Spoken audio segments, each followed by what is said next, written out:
School লাইফের অনেক কিছুই আমরা মিস করি, কিন্তু আমি যেটা সব থেকে বেশি মিস করি সেটা হলো ইংলিশ টেক্সট বুকের সেই কবিতার গল্পগুলো। নতুন বই হাতে পেতেই পড়ে ফেলার চেষ্টা করতাম কবিতাগুলো। অত কঠিন কঠিন সব শব্দ মাথায় ঢুকতো না। তখন ক্লাস 6 কি 7 একটা কবিতা পড়েছিলাম, ড্যাফোডিলস, উইলিয়াম ওয়ার্ডসওয়ার্থের লেখা। একটা হলদে ফুলের দল হাওয়ার তালে তালে দোল খাচ্ছে। কি সুন্দর তাদের বর্ণনা, শুনেই একটা ভালো লাগা কাজ করেছিল।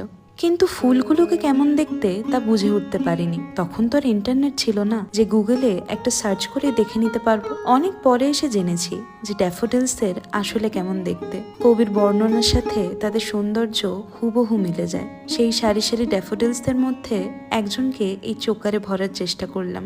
স্কুল জীবন থেকে অনেকটা দূরে চলে আসলেও বাচ্চা মনটা আজও সেই ক্লাসরুমেই পড়ে রয়েছে।